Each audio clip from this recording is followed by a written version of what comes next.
ढलान ठोकेगी।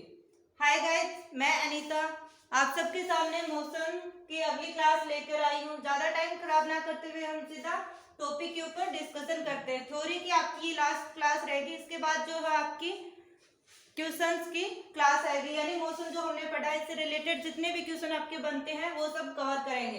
तो मैं अगले टॉपिक में अगर मोशन में बात करूं संवेग की कि संवेग क्या होता है, तो संवेग को सबसे पहले तो देखिए हम किससे लिखेंगे, पी से।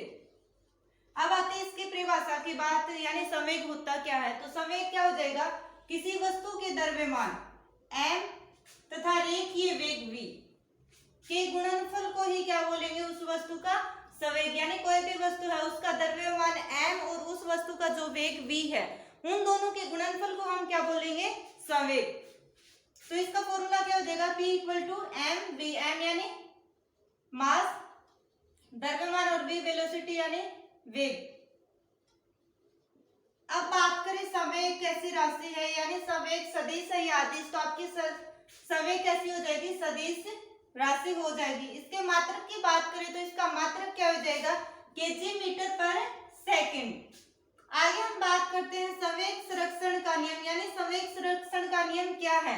तो संवेग संरक्षण का नियम क्या हो जाएगा, यदि किसी निकाय पर कोई बाह्य बल कार्य न करे तो निकाय कार्य के संवेग क्या रहता है, नियत यानी कांस्टेंट रहता है या अचर रहता है। यानी कि यदि किसी निकाय पर कोई बाह्य बल कार्य न करे तो निकाय कार्य की जो संवेग है वो क्या रहेगा, आपका अचर यानी नियत को ही क्या बोलते हैं, कांस्टेंट या अचर, यानी ये आपका क्या रहेगा, अचर। तो इसे हम क्या बोलेंगे, रेखीय संवेग संरक्षण का नियम भी कहते हैं, और दूसरा नाम संवेग संरक्षण का नियम। अब आगे बात करते हैं हम आवेग की कि आवेग क्या है। तो सबसे पहले देखिए आवेग को हम किससे लिखेंगे, आई से, कैपिटल आई से। इसकी परिभाषा क्या हो जाएगी, यदि कोई बल किसी वस्तु पर कम समय तक क्या है, कार्यरत रहे तो बल और समय अंतराल के गुणनफल को क्या बोलेंगे, उस वस्तु का आवेग कहेंगे। यानी कि यदि कोई बल किसी वस्तु पर कम समय तक कार्यरत रहे, यानी कि उसके ऊपर थोड़े से समय तक या कम टाइम तक काम करे, तो बल यानी F और समय अंतराल को किससे लिखा है, डेल टी से, के गुणनफल को उस वस्तु का क्या बोलेंगे, आवेग यानी आई। अब देखिए डेल टी का मतलब यहाँ किससे है, del T equal T2 minus T1, यानी पहला समय और दूसरा समय, और उन दोनों का जो अंतर है उसको किससे प्रेजेंट कर दिया, डेल टी यानी समय अंतराल से। तो इसका फॉर्मूला क्या हो जाएगा, I इक्वल टू बल इंटू डेल टी, यानी कि बल गुणा समय अंतराल। एक बार वापिस इसको अच्छे से देख लीजिए ताकि आपके माइंड में अच्छे से ये सारी चीजें हो जाए, आ जाए। तो समय की बात करें तो समय को किससे लिखेंगे, पी से।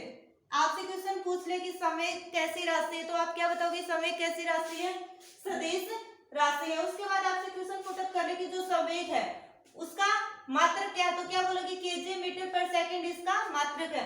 आपको 4 इक्वेशन दे दे और पूछ ले कि कौन संवेग की समीकरण कौन सी है, तो क्या बोलोगे, P इक्वल एम वी। जिस भी ऑप्शन में उसके ऊपर आपको टिक करना है। अब आता है आपका संवेग संरक्षण का नियम, और इसे संवेग संरक्षण को क्या बोलते हैं, रेखीय संवेग संरक्षण का नियम। तो इसमें क्या होगा, यदि किसी निकाय पर कोई बाह्य बल कार्य न करे तो निकाय का रेखीय संवेग क्या रहता है, नियत अचर या कांस्टेंट रहता है। इसे रेखीय संवेग संरक्षण का नियम भी कहते हैं। अब बात करते हैं आवेग यानी आई की।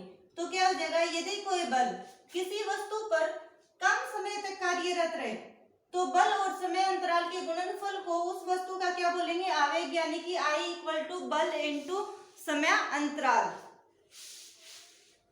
अब देखिए आगे अगर हम बात करें घर्षण बल की कि आपका घर्षण बल क्या होता है। तो घर्षण बल क्या होता है, वह बल जो वस्तुओं के संपर्क तल पर कार्य करता है, यानी दो वस्तुएं होती है उनके मध्य संपर्क तल के ऊपर जो बल कार्य करता है, और उन दो जो संपर्क तल होते हैं जिनके मध्य कार्य किया जाता है उन दोनों वस्तुओं के द्वारा, तो उनके ऊपर क्या लगता है, सापेक्ष गति होती है। वो जो सापेक्ष गति क्या करती है, उसका विरोध करती है, और वही क्या है, आपका घर्षण बल है। अब देखिए घर्षण बल के कारण ही हम लोग क्या कर सकते हैं, चल फिर सकते हैं। अगर हमारे पैरों और जो समतल है उसके बीच घर्षण बल ना लगे तो हम क्या नहीं कर पाएंगे, चल नहीं पाएंगे।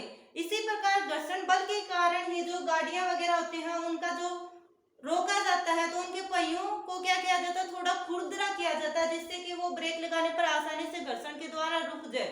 इसी प्रकार एक और अगर बेसिक तौर पर हम एग्जांपल देखें तो दीवार जो होती है, दीवार के ऊपर सबने छिपकली को देखा होगा चढ़ते हुए या चलते हुए, तो वो जो दीवार के ऊपर छिपकली या जो अन्य जीव होते हैं वो किसके कारण चल पाते हैं, आपके घर्षण बल के कारण ही चल पाते हैं। अब बात करते हैं घूर्णन गति, यानी घूर्णन गति क्या है। तो घूर्णन गति आपकी क्या कहलाती है, जब कोई वस्तु वर्तीय पथ पर घूर्णन करती है तो उस गति को घूर्णन गति कहते हैं। यानी कि मान लीजिए ये क्या है, कोई भी वर्त है, इसके ऊपर इस तरह से अगर कोई भी गति हो रही है वर्त के रूप में यानी गोलाकार रूप में, यानी घूर्णन कर रही है, घूम रही है, तो वही क्या है, आपकी घूर्णन गति है। जैसे पहिए का गोल गोल घूमना हो गया, पृथ्वी का अपने एक्स के प्रति घूर्णन करना, यानी पृथ्वी का अपने एक्स के चारों ओर बार बार घूर्णन करना या बार बार घूमना ही क्या हो गया, इसका घूर्णन गति का एग्जाम्पल। अब बात करते हैं बल आवरण, यानी बल आवरण क्या है। तो देखिए, किसी बाह्य बल का किसी वस्तु पर उसके एक्स के प्रति घूमने का प्रभाव उसका बल आवरण कहलाता है। यानी कि कोई भी वस्तु है वो बाह्य बल का क्या करेगी, अपने एक्स के प्रति घूमने का प्रभाव दिखाएगी, तो वो जो प्रभाव है वही उसका क्या है, बल आवरण कहलाता है। और ये जो बल आवरण है इसको किससे दर्शाएंगे हम, ये जो साइन है ये किसका है, टो का, टो। अब टो इक्वल क्या हो जाएगा, बल इंटू आर। अब देखिए एफ बल, आर क्या हो गई आपकी दूरी या फिर त्रिज्या मान सकते हैं। अब आता है इसके बाद इसका मात्रक की टो या बल आवरण का मात्रक क्या है, तो क्या हो जाएगा, न्यूटन मीटर इसका मात्रक हो जाएगा। बात करते हैं हम जड़त्व आवरण की, कि जड़त्व आवरण क्या है। तो जड़त्व आवरण क्या करता है, ये अपने परिवर्तन का विरोध करता है, यानी कोई भी अवस्था में होता है, यानी मान लीजिए कोई वस्तु है वो क्या करेगी, अपनी प्रारंभिक अवस्था का विरोध करेगी, और वो जो विरोध होता है वही क्या कहलाता है, जड़त्व। आगे आवरण आ गया, यानी सेम वही रहेगा, परिवर्तन का विरोध करेगी, अपनी स्थिति की परिवर्तन का विरोध करेगी। इसको भी किससे लिखेंगे, टो से, तो क्या हो जाएगा m into r square. m यहाँ क्या है, कण का द्रव्यमान, कण का द्रव्यमान यानी मास, r क्या है, लंबवत दूरी। अब बात करें हम इसके मात्रक की, तो मात्रक क्या हो जाएगा, केजी मीटर स्क्वायर। एक बार वापस देख लीजिए घर्षण बल क्या है। घर्षण बल क्या होता है, वह बल जो वस्तुओं के संपर्क तल पर कार्य करता है तथा सापेक्ष गति का विरोध करता है। जैसे मान लीजिए ये क्या है, आपकी दीवार है, यहां कोई व्यक्ति खड़ा है, वो इसको क्या करेगा, अगर धक्का मारेगा तो इन दोनों के मध्य क्या होगा, एक सापेक्ष गति होगी, और वो जो सापेक्ष गति है वो क्या कहलाएगी, आपकी घर्षण कहलाएगी।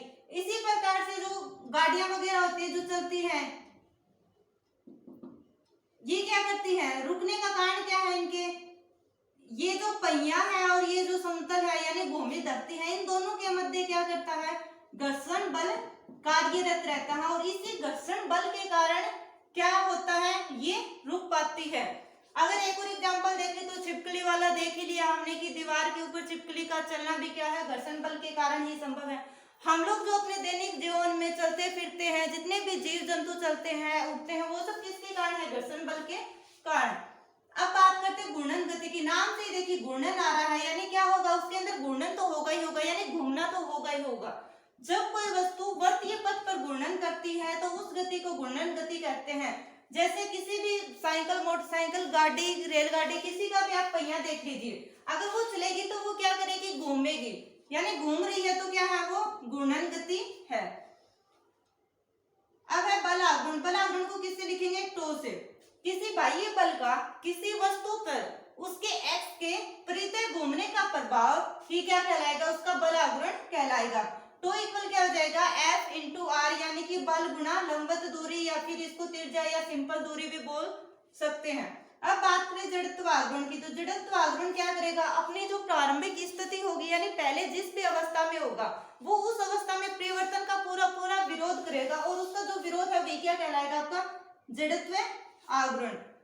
तो टो इक्वल क्या हो जाएगा, m इंटू आर स्क्वायर, यानी द्रव्यमान इंटू लंबवत दूरी, और इसका मात्रक क्या हो जाएगा, केजी मीटर स्क्वायर।